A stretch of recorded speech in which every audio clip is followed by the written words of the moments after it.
والحالة ما يعلم بها الله، شهد الله علينا نعد احنا بالغداء لهذا الحين كرت لا عيالي يسردوا لنا حق الغداء. الله كريم يما، الله كريم ان شاء الله، مالك اللي ما يكبر بخاطرك، فاعلين الخير كثر ويا اكثرهم. هذا هو منزلهم، اللي عايب على الخير لا يقصر، اللي عايب على الخير لا ينتظر، بادروا قلدني الله ان هذا خير بمكانه. هذا غرفتهم كامله. وهذا المطبخ. اين المطبخ؟ تعالوا يا جماعه. طبعا يا رجال هذا المطبخ. والله ما معنا حتى تقرب طحين. هذا المطبخ كما تشاهدون، ما بش اي حاجه. ما بش لا غاز ولا حاجه. ولا بش معاهم. شوف ما قدرناها. شوفها بعد ما شويه الطحين ما قدرنا. والله انها. هذه طبعا الشوله حقهم يا رجال. شوفوها. هذا غداهم لحول. هذا غدانا شوفوا ما بش معاه ولا قدر، وقلت عليه كرهت عيالي يدوا لنا هذا الحين طرفت بالله. الله كريم الله كريم. الله يديم. سلام. كيف الحال؟ الحمد لله. يطلب الله ولا راغدي؟ يطلب الله. روش. بالفاين؟ كم تشتغلوا باليوم؟ من 300 بس. والوالد وينه؟ قد مات. الله يرحمه. ما بنفسكم. نجتمع في الإيجار وبين وده أشتاقها. الله يحفظكم ويخليكم لأولادكم ساعدونك. الله كريم. بينك أنت الغدة هنا مريض. كم حق الإيجار؟ 100,000. 100,000. تراكمه. وما تطلبون بين هذا الفاين، يعني هذه الوسيلة الواحدة اللي تعيش بها. ما يقولوا اليوم. ما عارف يقبل منكم جهلة. نبرحنا الاثنين.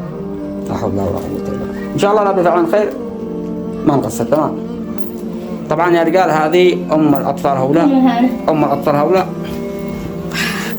أسمعوها إيش بتقول وإيش عليها، وإن شاء الله ما يقصروا معها. أنا علي الإيجار متراكمة، ومعي ولدي هذا ولدي مريض، والعيالي ما شاقين علينا لهم، ما بش معنا حد يدي لنا، وأيتام ما بش معنا حد يدي لنا يصرف علينا ما معايا لهم شاقين علي، يوم يحصلوا 200 يوم 300 يوم، يلا يكاتفوا بحق الأكل والشرب.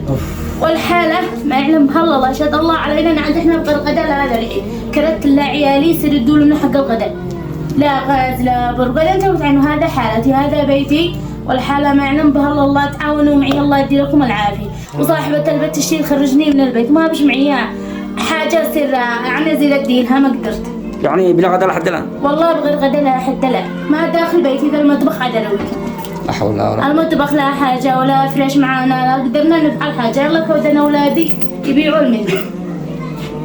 الله كريم يما. الحالة صدق ما يعلم بها الله، ما حد ساتري. أنا من هنا لا تبكي وما تبكي ولا شيء. أنا أتمنى من هنا يعني أناشد فاعلين الخير، أناشد فاعلين الخير بأنهم لا يقصروا. أسألتكم بالله لا تقصروا مع هؤلاء. ولدي مريض ما قدرنا ندي له حق العلاج، ويحتاج يعني غدة قامت بينه ما قدرت. يلا كفتنا أولادي يشقوا علي يدوا لهم الصرف. الله كريم. يعني كلمني بانه يتيم، يعني ما هوش كاذب ولا بحث. وانا جيت الحلا عندنا البيت هو امه واخو الصغير، هذا الصغير مريض، الصغير هذا مريض ويحتاج يعني علاجات وهذا، والحاله يعلم بها الله. وهذه المهم كما ذكرت لكم. الحاله ما يعلم بها الله، ما بش معنا شيء ولا استرتعني، ما بش معنا اي حاجه، لا ناكل ولا نشرب. والله لا مدبخي عاد تشوف ما داخل بيتي حاجه. الله كريم. وحالتي ما يعلم بها الله، وقد انت بتشوف حالتي. هذا طبعا منزلهم. مساعده يا اخي منكم، الله يدي لكم العافيه.